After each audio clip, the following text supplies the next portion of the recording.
اور کسٹمر اس کے حصہ دار نہیں ہوتے، وہ ایک معاہدے کے تحت اس سے مخصوص بینیفٹس حاصل کرتے ہیں۔ فرض کر لیجئے یہ 6 کسٹمرز ہیں جو پریمیم ادا کرتے ہیں کمپنی کو،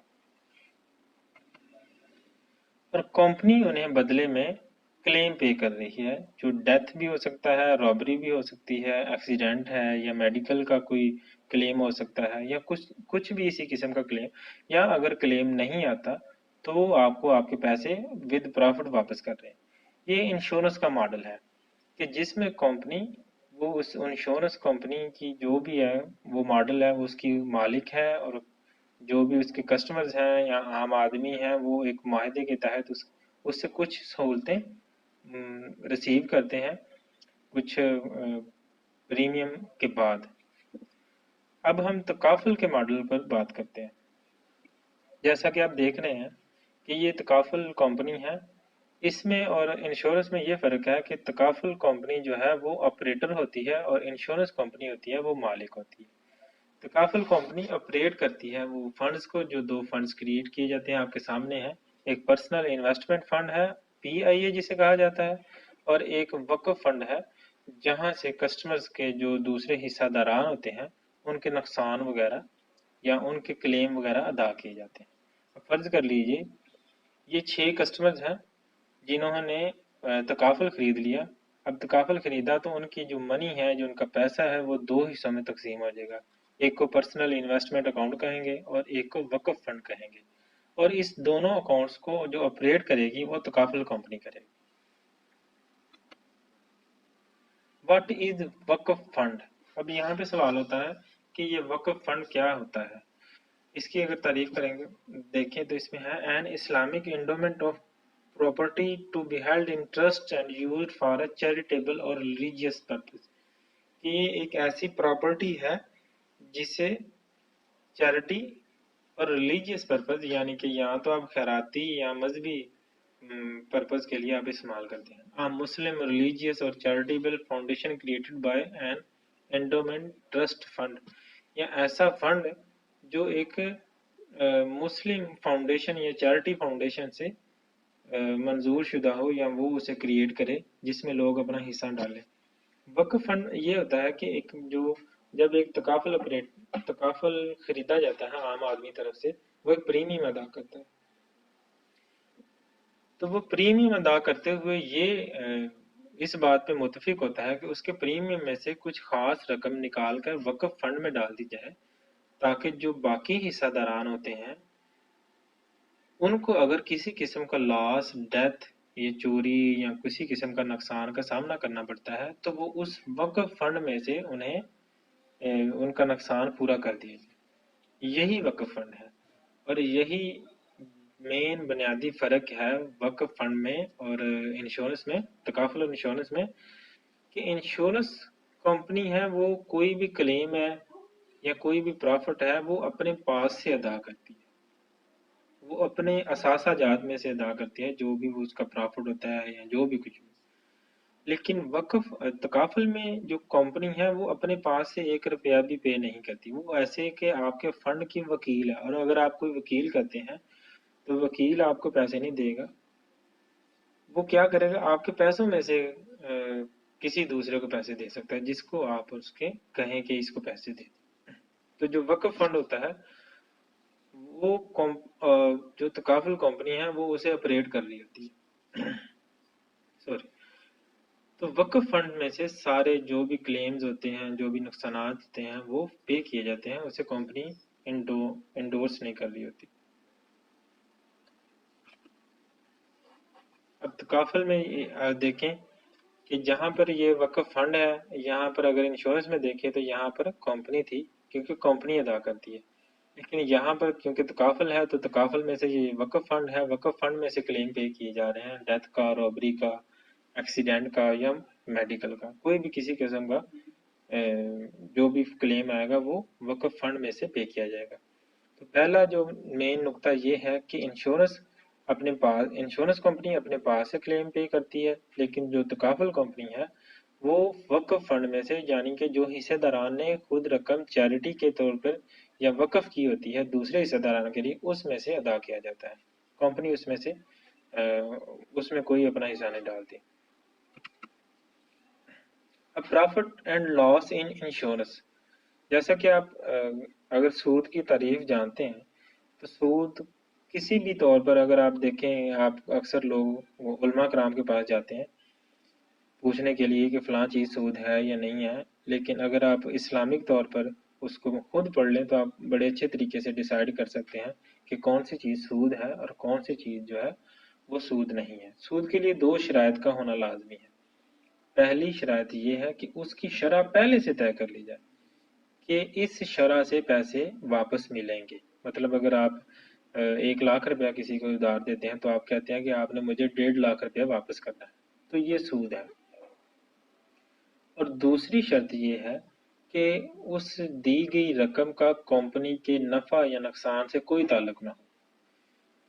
کہ اگر آپ کسی کو 1,00,000 روپیہ دے دیتے ہیں تو آپ کہتے ہیں کہ میں نے آپ سے 1,50,000 روپیہ لینا ہے، چاہے آپ 1,00,000 روپے میں سے کچھ کمائیں یا نہ کمائیں، تو یہ سود ہوگا۔ اب اگر انشورنس کمپنی کے سٹرکچر پر بات کریں تو انشورنس کمپنی صرف آپ کو پروفٹ ہی پے کرتی ہے، وہ آپ کو نقصان پے نہیں کرتی۔ کیوں؟ کیونکہ ان کا جو بھی سٹرکچر ہے، جو بھی سرمایہ کاری کا سلسلہ ہے، جہاں پر بھی وہ انویسٹ کرتے ہیں وہاں پر وہ سود کماتے ہیں، وہاں پر کوئی سرمایہ کاری کی مد میں بہت کم ہوتا ہے کہ وہ پیسے کمائیں، لیکن زیادہ تر وہ سیکیورٹیز میں، گورنمنٹ بانڈز خرید لیتے ہیں، بینکنگ میں وہ انویسٹ کر دیتے ہیں، یا کہیں بھی اسی قسم کا جہاں پہ انہیں نقصان کا خدشہ نہ ہو۔ اور ان کی جو پرافٹ ریشو ہوتی ہے، جو ریٹ آف ریٹرن ہوتا ہے، وہ 12 سے 14% ہوتا ہے۔ اگر آپ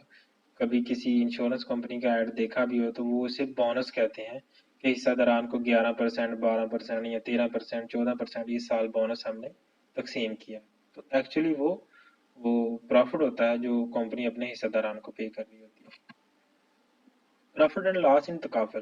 اب تکافل کمپنی آپ کو پرافٹ بھی شیئر کرتی ہے اور آپ کو لاس بھی شیئر کرتی ہے۔ اب یہ سب سے اہم دوسرا پوائنٹ ہے کہ کمپنی، جو تکافل کمپنی ہے، چونکہ وہ ایک آپریٹر ہوتی ہے، وہ اس فنڈ کی یا جو بھی انہوں نے 2 فنڈ کریٹ کیے ہوتے ہیں ان کی مالک نہیں ہوتی، وہ ان کو صرف آپریٹ کر رہی ہوتی ہے، تو اس میں سے جو بھی نفع یا نقصان ہوگا وہ پالیسی خریدنے والے کے حصے میں ہی آئے گا۔ یہ نہیں کرے گی کہ صرف پروفٹ دے، یا یہ نہیں کرے گی کہ صرف نقصان دے، نفع یا نقصان دونوں وہ آپ کے ہی ہیں اگر آپ نے پالیسی خریدی۔ تو پروفٹ اینڈ لاس ریشو اس میں depend on stock market situation ہوتی ہے کہ سٹاک مارکیٹ اگر اوپر جا رہی ہے تو آپ کا پروفٹ ہے، زیادہ آ رہا ہے، تو اگر آپ کی جو سٹاک مارکیٹ ہے وہ نیچے آ رہی ہے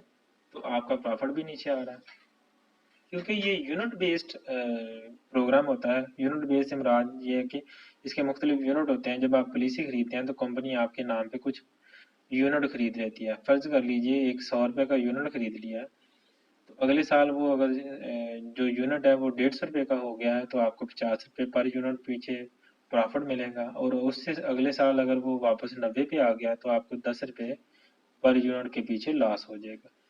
تو سٹاک مارکیٹ کا جو سیکشن ہے KMI 30 بطور، یہ صرف تکافل کمپنیوں کے لیے ہے۔ تکافل کمپنی صرف اسی میں انویسٹ کر سکتی ہے، اس کے علاوہ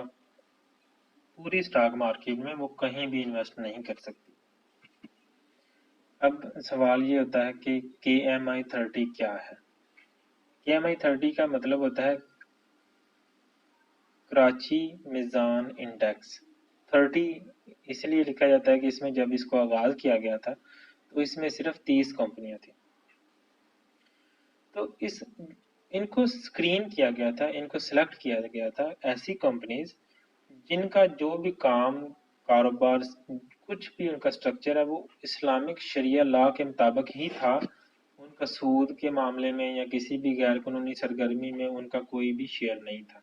تو ان کمپنیوں کو 2008 میں الگ کر لیا گیا۔ یہ انڈیکس ویسے تو 2009 میں اس کو انٹروڈیوس کروایا گیا تھا، لیکن اس کا آغاز 30 جون 2008 کو ہو گیا تھا۔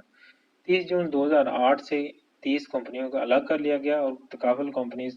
جب تکافل کا کام شروع ہوا تو انہیں کہا گیا کہ آپ اسی میں انویسٹ کر سکتے ہیں، اس کے علاوہ وہ سٹاک مارکیٹ میں کہیں بھی انویسٹ نہیں کر سکتے۔ اوپن مارکیٹ میں وہ کہیں بھی انویسٹ کر لیں اپنا پروفٹ اینڈ لاس بیس پر۔ تو یہ جو انڈیکس تھا یہ دو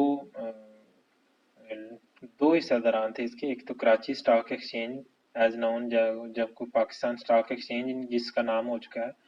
اور دوسرا تھا المیزان انویسٹمنٹ بینک نون ایز میزان بینک لمیٹڈ، اب اس کا نام میزان بینک ہے۔ ان دونوں پارٹیوں نے مل کر اس کراچی میزان انڈیکس کو کریٹ کیا تھا تاکہ جو تکافل کمپنیوں کا کام ہے وہ آسان ہو سکے اور اس کو اچھے طریقے سے مانیٹر کیا جا سکے۔ اور اس کے علاوہ جو مین ڈفرینسز ہوتے ہیں کہ جو تکافل کمپنی ہے اس کے اوپر ایک ہمیشہ ایک مفتی جو اس کو فتویٰ دینے کا اختیار ہوتا ہے، وہ اس کا ہیڈ ہوتا ہے، وہ اس کے تمام نگرانی کرتا ہے۔ اس کے علاوہ جو securities and exchange commission of Pakistan ہے، وہ بھی ان کی نگرانی کرتا ہے۔ پاسبل نہیں ہے کسی تکافل کمپنی کے لیے کہ وہ کسی سودی کاروبار میں جا کے انویسٹ کر سکے، یہ اس کے لیے پاسبل نہیں ہے۔ تو اس حوالے سے آپ بے فکر رہیں کہ ایسی کوئی بھی کمپنی جس کی آپ پالیسی خریدتے ہیں جو تکافل سیل کر رہی ہے، وہ اسے اجازت نہیں ہے وہ کسی اور جگہ پہ انویسٹ کر دے۔ اب کچھ کمپنیز ہیں جیسے جوبلی ہے یا آدم جی ہے یا کچھ اور کمپنیز ہیں، ان سب نے انشورنس کے ساتھ ساتھ تکافل بھی سیل کرنا شروع کیا ہوا ہے۔ تو ان کا جو سسٹم ہے وہ دونوں الگ الگ ہوتے ہیں۔ تکافل کا سسٹم اور ہوتا ہے، انشورنس کا سسٹم اور ہوتا ہے۔ اگر کسی کا انشورنس خریدنے میں اعتراض ہے تو وہ تکافل خرید سکتا ہے، جو کہ بالکل شرعیہ لاء کے مطابق ہے۔ آپ اس کے علاوہ اگر مزید کچھ بات جاننا چاہتے ہیں تو میری اس ویڈیو کے نیچے کمنٹس کر سکتے ہیں۔ اگر آپ کو ویڈیو اچھی لگی ہے یا آپ کو لگا ایسا کہ آپ کو اس ویڈیو سے کچھ علم حاصل ہوا ہے یا آپ کے کچھ جو مائنڈ میں ڈفرینسز تھے یا کچھ سوالات تھے وہ دور ہوئے ہیں، تو اس کو شیئر بھی کیجئے دوستوں کے ساتھ۔ اپنے دوستوں کے ساتھ لازمی اس کو شیئر کریں اور اس کو لائک بھی لازمی کر دیں۔ اگر کوئی مزید سوال ہوتا ہے تو آپ اس کی ویڈیو کے نیچے لازمی طور پر اس کو کمنٹس میں لکھیں۔ میں اپنی ویڈیوز کے نیچے تمام کمنٹس کو چیک کرتا ہوں اور ان کے جواب بھی دیتا ہوں۔ تو امید کرتا ہوں آپ کو آج کی ویڈیو اچھی لگی ہوگی۔ مجھے اجازت دیجیے، اللہ حافظ۔